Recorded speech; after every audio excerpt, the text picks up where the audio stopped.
Dengan non-muslim atau kafir dia baik, tapi justru sebaliknya dengan muslim dia tak baik. Ini muskilah kita lagi. Masalah kita yang lebih besar. Ketika mereka bersama orang-orang yang beriman, tapi justru mereka tak baik. Tapi ketika mereka kembali kepada kekafiran dan kekufuran mereka, atau berkumpul dengan teman-teman kekufuran mereka, mereka baik. Seolah-olah mereka menjadi manusia yang munafik di hadapan Allah Subhanahu wa Ta'ala.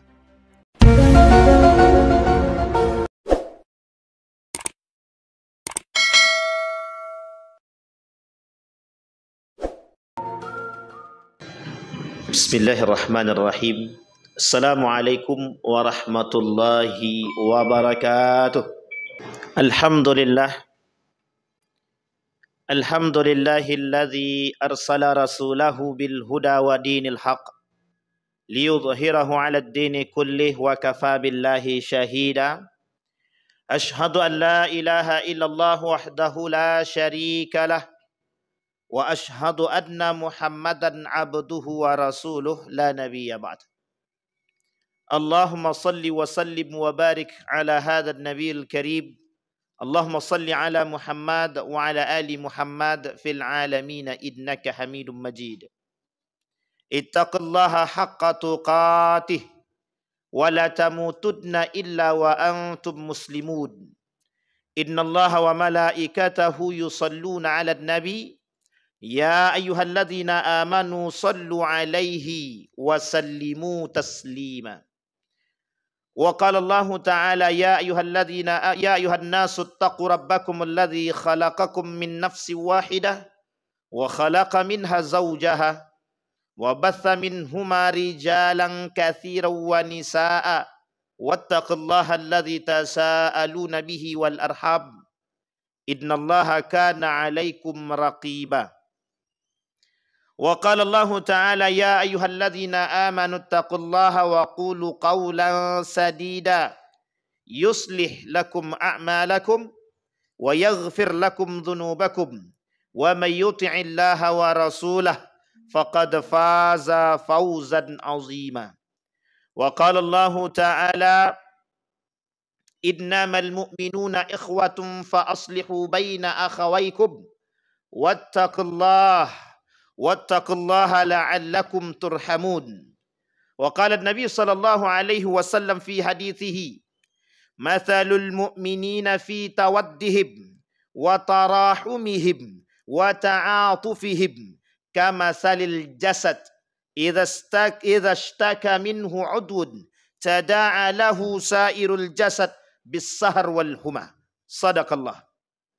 Puji syukur kehadirat Allah atas limpahan rahmat dengan mengucapkan alhamdulillahirabbil alamin.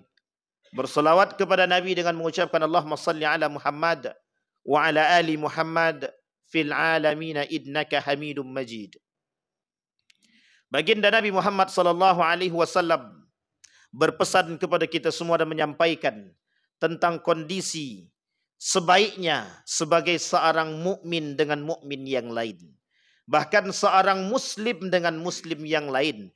Bahkan bagaimana interaksi sebagai seorang muslim dengan yang kafir atau yang disebut dengan non-muslim. Bahkan Islam mengajar kita atau mengajarkan kepada kita semua bagaimana bermuamalah yang baik antar sesama. Karena ini juga tidak keluar daripada konsep kemanusiaan sebagai manusia yang diciptakan oleh Allah. Ketika kita merujuk kepada ayat yang tadi kita bacakan, innamal mu'minuna ikhwah. Kita fokuskan kepada orang-orang yang beriman. Allah kata sesungguhnya orang-orang yang beriman itu bersaudara. Ikhwah. Kalimat ikhwah ini atau bersaudara ini, itu sangat dekat dengan pemahaman kita. Apa maksudnya? Keterikatan agama antara satu mukmin dengan mukmin yang lain menjadi bersaudara, yang antara lain antara satu dengan yang lain yang diterangkan oleh Nabi dalam hadisnya tak bisa keluar daripada rasa sayang dan bahkan tidak ada rasa benci. Bahkan Allah mengancam kebencian antara satu mukmin dengan mukmin yang lain dengan kalimat yang sederhana yang disampaikan oleh Nabi dalam hadisnya, sibabul muslimin fusuq wa qitaluhu kufrun. Bahkan kita diharamkan oleh Allah mencaci, memaki, menyakiti, menzalimi sesama mukmin, sesama muslim, bahkan bukan hanya mukmin. Tetapi kemudian Nabi berkata, wa qitaluhu kufrun. Tetapi jika ada seorang mukmin yang membunuh mukmin yang lain, justru dianggap sebagai sebuah perbuatan yang kufur. Yang oleh Allah katakan di dalam ayat yang lain, faka'annama qatalan nasa jami'an. Orang yang membunuh satu jiwa yang tak berdosa, dianggap telah membunuh sekian banyak jutaan manusia tanpa ada rasa yang lain. Artinya apa? Dosa yang diemban bagi orang-orang yang membunuh satu jiwa. Apa tak lagi kalau jiwa itu seorang yang mukmin atau muslim. Maka pengibaratannya adalah 1 juta umat manusia yang telah dibunuh oleh mereka. Dosanya. Oleh karenanya, kewajiban seorang muslim dengan muslim yang lain itu terikat. Dari perkataan yang tadi kita sampaikan oleh Allah, ikhwah. Sehingga kalimat selanjutnya Allah sampaikan, fa aslihu baina akhawaikum. Maka perbaikilah. Perbaiki apa yang harus kita perbaiki? Yang harus kita perbaiki adalah muamalah kita dengan sesama muslim. Jika ada yang retak, yang salah, kita perbaiki. Jika ada yang tak benar, harus kita sambung, harus kita benarkan. Maka kalimatnya fa aslihu. Apa artinya kalimat fa aslihu? Perbaikilah. Apa yang harus diperbaiki? Karena Allah tahu. Di dalam hadis Nabi sampaikan. Ketika Nabi berdoa kepada Allah, memohon 3 hal yang diminta oleh Nabi. 1 di antara 3 hal itu tidak dikabulkan oleh Allah. Apa kata Nabi permintaannya?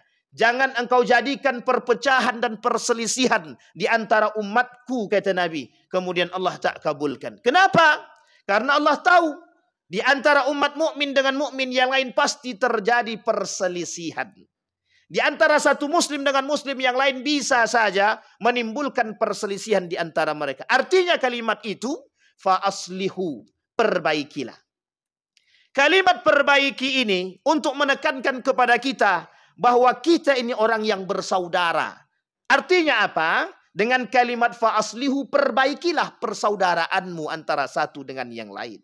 Ma'asyiral muslimin rahimakumullah. Nabi pernah berkata dalam riwayat yang lain, kata Nabi, haqqul muslim 'alal muslim sit.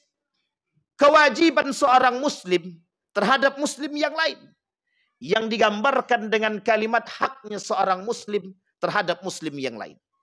Ketika satu muslim punya hak terhadap muslim yang lain, itu menjadi sebuah kewajiban.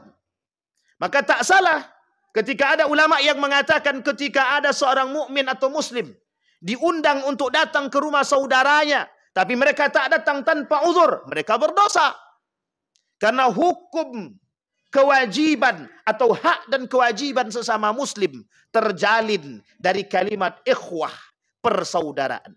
Yang uniknya lagi, terjadi di kalangan umat muslim hari ini rasa cuek yang sangat mendalam terhadap umat muslim itu sendiri.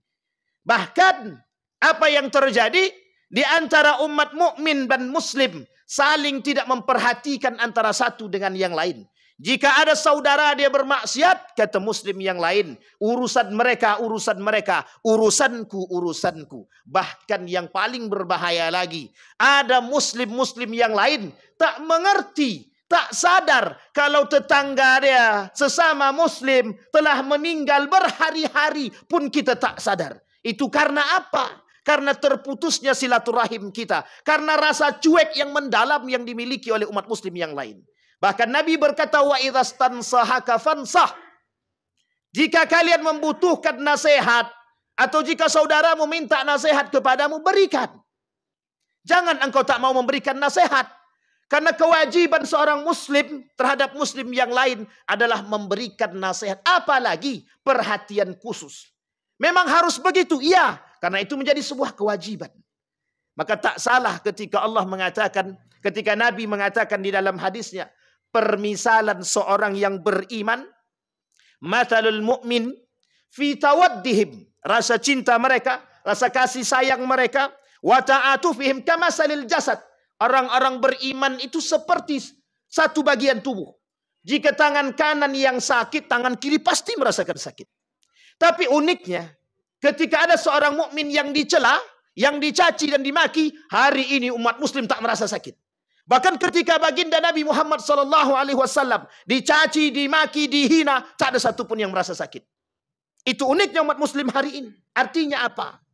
Rasa simpati dan empati yang tertanam dalam diri kita, yang selayaknya menjadi akhlak kemanusiaan, yang harusnya ada dalam diri setiap umat manusia, hilang sedikit demi sedikit dari diri mereka. Bahkan Nabi kata, wa yabqal khuthalah. Artinya apa? Ketika akhlak sudah tak ada lagi dalam diri seseorang, maka akan tercipta karakter-karakter yang buruk dalam diri seseorang. Apa salah satu contoh karakter yang buruk tersebut? Tiadanya simpati dan empati sesama muslim. Bukan hanya sekedar mukmin, apalagi kepada mukmin. Kalau sesama muslim sudah tidak ada, apalagi sesama mukmin. Kenapa demikian? Karena banyak kita dapatkan hari ini seorang muslim tak lagi mau memiliki perhatian kepada muslim yang lain. Oh, tetanggaku miskin, itu urusan dia. Kenapa dia malas bekerja? Tanpa ada perhatian yang lain yang tanam dalam diri kita. Bahkan kita tak lagi memiliki rasa kasihan kepada saudara-saudara kita. Oh, tetanggaku tidak pernah sholat. Oh, tetanggaku tidak pernah ke masjid. Kita tak pernah ulurkan lidah kita. Kita tak pernah ulurkan tangan kita. Kita tak pernah ulurkan nasihat kita untuk mengajak mereka untuk dekat kepada Allah. Inilah perhatian umat muslim hari ini. Setiap orang berfikir tentang diri mereka sendiri. Tapi tak salah. Karena memang begitu yang dikatakan oleh Nabi dalam hadisnya. Tidak akan terjadi hari kiamat sampai kalian akan melihat jauhnya umat muslim dengan muslim yang lain. Tanpa harus memberikan perhatian antara satu dengan yang lain. Bahkan Nabi mengatakan seolah-olah umat hari ini keluar daripada apa yang dikatakan oleh Nabi dalam hadisnya. Ad-din ad-nasihah. Padahal Nabi berkata, kata Nabi, agama itu adalah nasihat.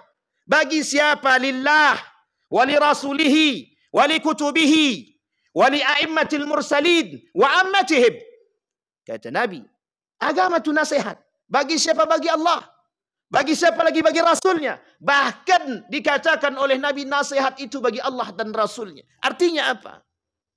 Ketika Nabi Muhammad SAW menjadi contoh bagi kita, salah seorang yang memiliki akhlak terbaik di muka bumi ini, manusia terbaik dengan perangainya, menjadi contoh bagi kita serta menjadi nasihat daripada akhlak dia. Artinya apa? Materi yang tertanam dalam diri Nabi sekaligus menjadi nasihat yang tertanam dalam diri dia bagi semua umat manusia. Bukan hanya umat muslim, bukan hanya umat mukmin. Tapi uniknya, ada yang terbalik. Dengan non-muslim atau kafir dia baik, tapi justru sebaliknya dengan muslim dia tak baik. Ini muskilah kita lagi. Masalah kita yang lebih besar. Ketika mereka bersama orang-orang yang beriman, tapi justru mereka tak baik. Tapi ketika mereka kembali kepada kekafiran dan kekufuran mereka, atau berkumpul dengan teman-teman kekufuran mereka, mereka baik. Seolah-olah mereka menjadi manusia yang munafik di hadapan Allah Subhanahu wa taala. Ma'asyiral muslimin rahimakumullah. Ini nasihat bagi kita. Apa maksudnya? Betapa baginda Nabi Muhammad SAW mengingatkan kepada kita betapa besarnya pergaulan, muamalah berpengaruh terhadap pertumbuhan nilai-nilai agama di kalangan umat muslim hari ini. Kenapa demikian? Karena semakin tinggi orang berilmu, seharusnya semakin berakhlak, semakin baik perangainya, semakin cinta terhadap sesama muslim. Bahkan dikatakan oleh Nabi dalam riwayat yang lain, kata Nabi, 3 yang menyebabkan orang mendapatkan halawatul iman. Orang yang menjadikan Allah dan Rasulnya yang paling ia cintai. Yang kedua, dia mencintai saudara dia sesama muslim dan mukmin. Artinya apa? Ketika nampak di hadapan mereka seorang mukmin bermaksiat, mereka mesti datang untuk memberikan nasihat. Kenapa demikian? Karena itu bukti cinta. Berarti jika tidak ada cinta dalam diri seseorang, atau jika seorang mukmin atau muslim membiarkan dan menelantarkan jasad muslim-muslim yang lain, mereka lebih parah daripada binatang. Kenapa? Karena mereka tidak berakhlak dan tidak mencintai sesama muslim. Maka tak salah ketika ada mukmin, ada muslim yang tidak merasa sakit hati ketika saudara-saudara mereka yang di Palestina dicaci, dimaki, dibom, dihancurkan. Bahkan sampai hari ini sudah ribuan, ratusan ribu manusia yang mati begitu saja. Tidak ada rasa simpati, tidak ada rasa cinta kepada mereka. Itu disebabkan karena dha'ful iman. Iman yang lemah di dalam diri setiap umat muslim. Apa sebab? Karena mereka cinta terhadap dunia. Apa sebab? Karena mereka sudah tidak takut dengan kematian. Apa sebab? Karena tidak ada lagi nasihat dalam diri mereka. Karena sudah tidak ada lagi kebijaksanaan dalam diri mereka. Beragama bukan untuk Allah. Beragama untuk menutupi diri dia agar dia bisa dipanggil orang yang taat beragama. Beragama bukan lagi untuk menempaskan nasihat akhlak yang baik pada diri mereka. Tapi justru melahirkan akhlak-akhlak yang mazmumah. Bayangkan satu kondisi yang sangat-sangat miris hari ini kita temukan. Ada mayat yang kita temukan berhari-hari, bahkan ditutupi hanya karena untuk sesuatu, hanya karena mungkin ketidakterlibatan, atau hanya karena rasa malu dan gengsi. Apakah ini yang dikatakan seorang yang beriman?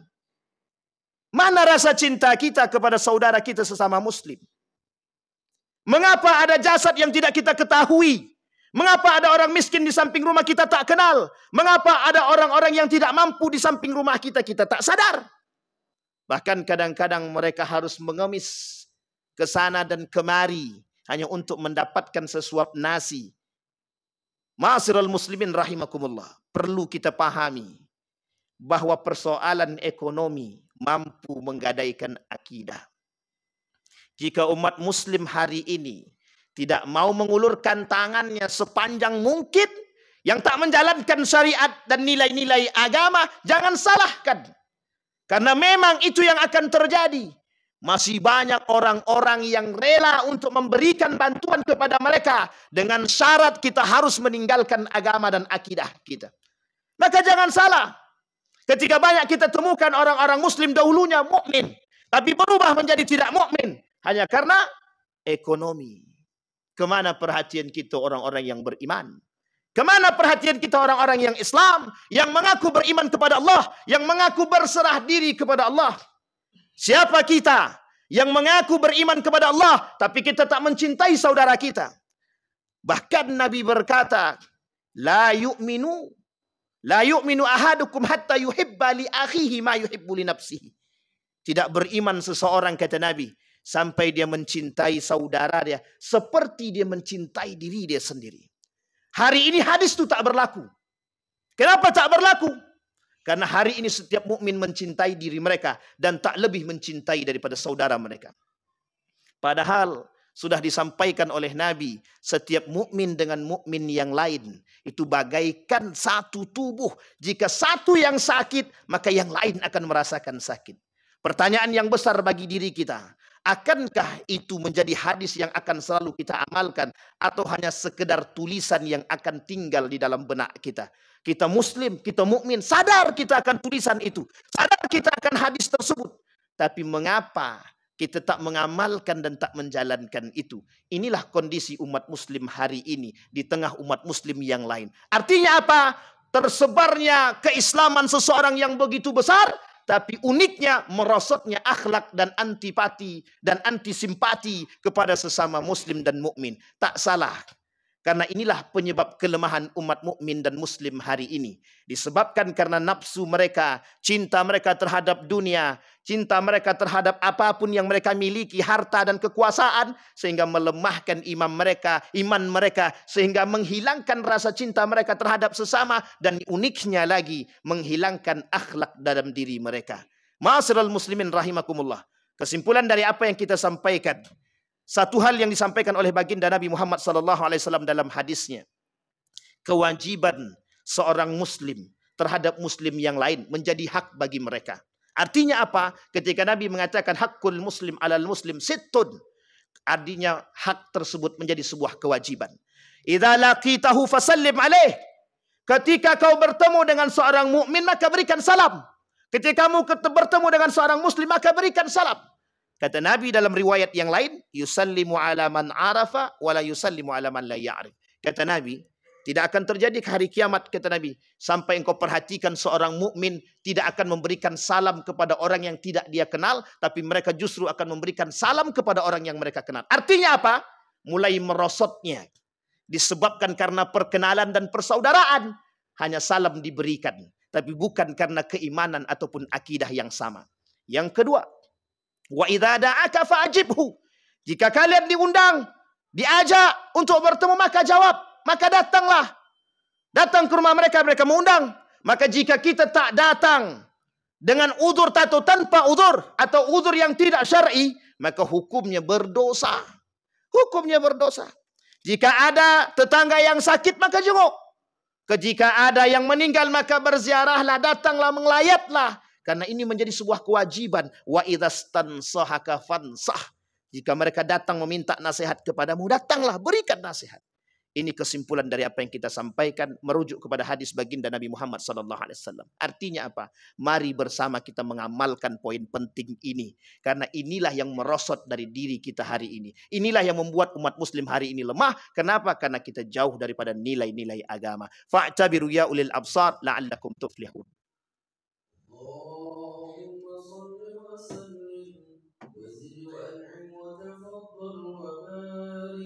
بجلالك وكمالك على سمع عبادك أبي القاسم سيدنا ومولانا محمد صل وسلم رضي الله تبارك وتعالى عن كل صحابة رسول الله عليهم أجمعين.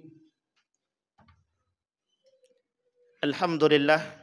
Alhamdulillahilladzi hadana li hadza wa ma kunna linahtadiya laula an hadana Allah. Asyhadu an la ilaha illallah wahdahu la syarika lah wa asyhadu anna Muhammadan abduhu wa rasuluh la nabiyya ba'd. Allahumma salli wa sallim wa barik ala hadzal nabiyil karim. Allahumma salli ala Muhammad wa ala ali Muhammad fil alamin innaka Hamidum Majid. Ittaqillaha haqqa tuqatih ولا تموتن إلا وأنتم مسلمون إن الله وملائكته يصلون على النبي يا أيها الذين آمنوا صلوا عليه وسلموا تسليما اللهم اغفر للمسلمين والمسلمات والمؤمنين والمؤمنات برحمتك يا ذا الجلال والإكرام اللهم أعنا على ذكرك وشكرك وحسن عبادتك اللهم اغفر لنا ذنوبنا وكفر عنا سيئاتنا وتوفنا مع الأبرار اللهم اجعلنا من السعداء المقبولين ولا تجعلنا من الأشقياء المردودين اللهم انصر إخواننا المجاهدين في فلسطين وفي غزة وفي كل مكان اللهم دمر اليهود اللهم أهلك الكفرة والمبتدعة والمشركين أعداءك أعداء الدين اللهم اختمنا بالصالحين اللهم اختمنا بحسن الخاتمة اللهم إنا نسألك إيمانا كاملا ويقينا صادقا وعملا صالحا مقبولا وتجارة لن تبور ربنا آتنا في الدنيا حسنة وفي الآخرة حسنة وقنا عذاب النار عباد الله إن الله يأمر بالعدل والإحسان